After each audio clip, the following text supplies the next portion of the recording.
નમસ્કાર.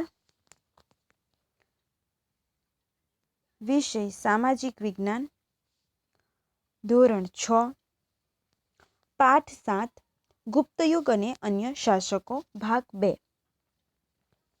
ગુપ્તયુગ અને અન્ય શાસકો વિષયમાં આપણે જોઈ ગયા કે ચંદ્રગુપ્ત પહેલો એટલે કે શ્રી ગુપ્ત વંશનો જે શાસનકાળ શરૂ થયો તે શાસનકાળમાં જે તેમનો સમ્રાટ સમુદ્રગુપ્ત જે કહેવાય છે તે સમુદ્રગુપ્ત વિશેની માહિતી આપણે મેળવી ચૂક્યા છે અને તેના રાજ્ય શાસન વિશેની માહિતી પણ આપણે આગળ મેળવી ચૂક્યા છે.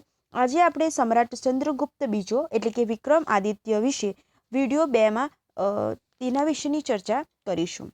સમુદ્રગુપ્તનું અવસાન થયું તેના સ્થાને ચંદ્રગુપ્ત બીજો ગાદી ઉપર આવ્યો.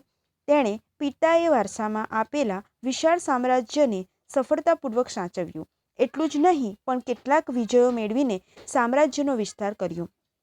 ચંદ્રગુપ્ત બીજો ગુપ્ત વંશનો સૌથી પ્રભાવશાળી શાસક હતો. તેના સામ્રાજ્યની સરહદો શક રાજ્ય સુધી વિસ્તરેલી હતી. તેણે ગુજરાત પર હુમલો કરીને શંક શસ્પત વંશના રાજ્યનો અંત આણ્યો હતો. આ વિજયની યાદમાં તેને શંકારી બિરુદ ધારણ કર્યું. તે વિક્રમાદિત્ય તરીકે પણ કહેવાતો હતો.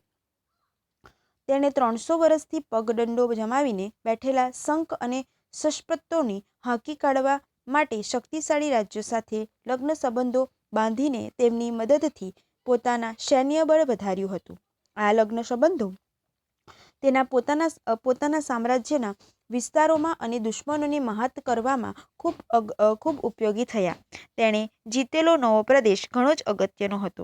ગુજરાત અને સૌરાષ્ટ્રના સમુદ્ર પ્રદેશો ભૃગુ કચ્છ એટલે ભરૂચ અને સ્તંભતીર્થ જેને ખંભાત કહીએ છીએ તે ખંભાત દીકતા બંદરો ગુપ્ત સામ્રાજ્યને મળ્યા.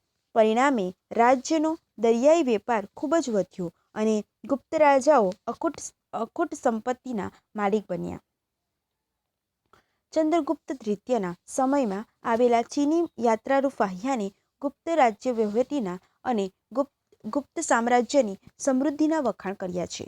ચંદ્રગુપ્ત બીજો વૈષ્ણવી ધર્મ હોવા છતાં અન્ય ધર્મો પ્રત્યે ખૂબ આદરભાવ ધરાવતો હતો. તેનો સેનાપતિ આમ્રકારદેવ બૌદ્ધધર્મી અને રાજ્ય મંત્રી વરસેન શૈવધર્મી હતો.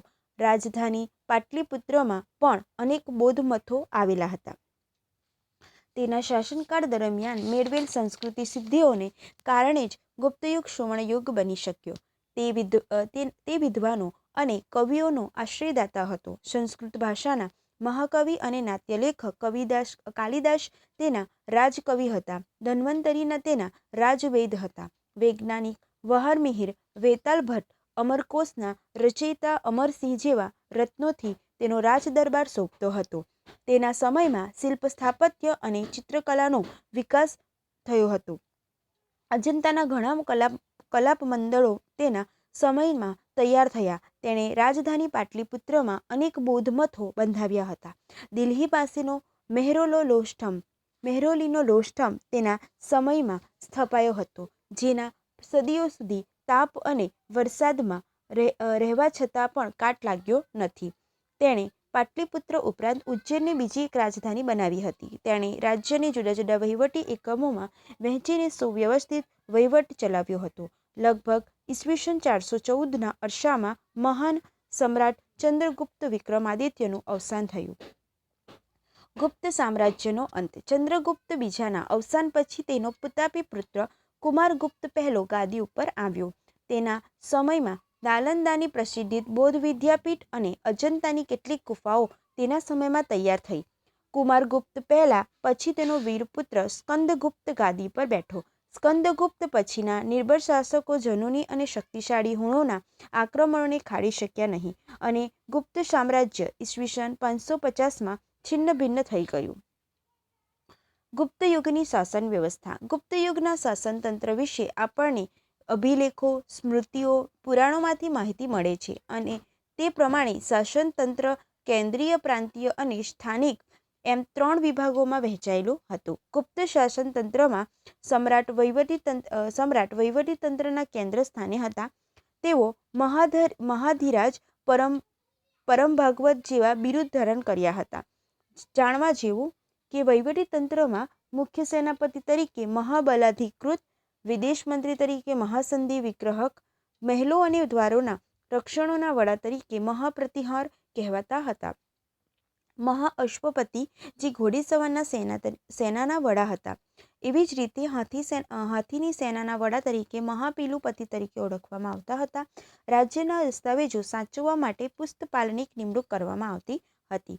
પ્રાંતના વડા તરીકે મોટે ભાગે રાજકુમારને જ મૂકવામાં આવતા હતા. કુમારાત્ય અને આયુક્ત પ્રાંતમાં મુખ્ય ભૂમિકા ભજવતા હતા. પ્રાંતને ભુક્તિ તરીકે પણ ઓળખવામાં આવે છે.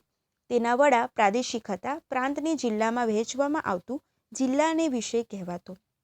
ગ્રામ કક્ષાએ સમિતિ બનાવવામાં આવતી, જેમાં વડીલો, ગામના મુખી અને અગત્યના વયસ્કો નાગરિકોનો સમાવેશ કરવામાં આવતો. ગુપ્ત યુગની આર્થિક સ્થિતિ. ગુપ્ત યુગ આર્થિક પરિસ્થિતિમાં ભારતનો સુવર્ણયુગ હતો. ખેતી, આંતરિક વેપાર અને આંતરરાષ્ટ્રીય વેપાર ખૂબ વિકસ્યો હતો.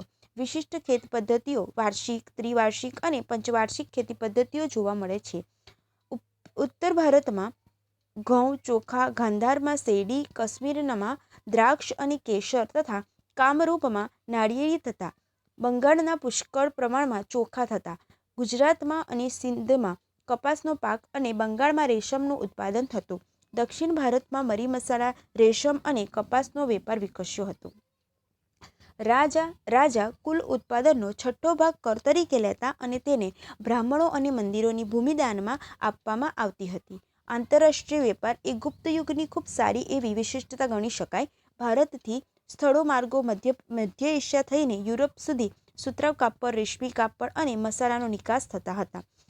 તો ખંભાત, ભરૂચ, સોપારા, તામ્રલિપ્તિ જેવા આંતરરાષ્ટ્રીય બંદરોના માધ્યમથી જ વિશ્વના પૂર્વ પશ્ચિમના ભાગો સુતરાઉ કાપડ, રેશમી કાપડ, મરી મસાલા, તેજાના, ઇમારતી લાકડાનો નિકાસ થતો હતો. સોનું અને ચાંદી, અન્ય ચીજવસ્તુઓની પણ ખૂબ સારી એવી આયાત થતી હતી. હવે ધાર્મિક સ્થિતિ જે વિશેની વાત આપણે આગલા ક્લાસમાં કરીશું.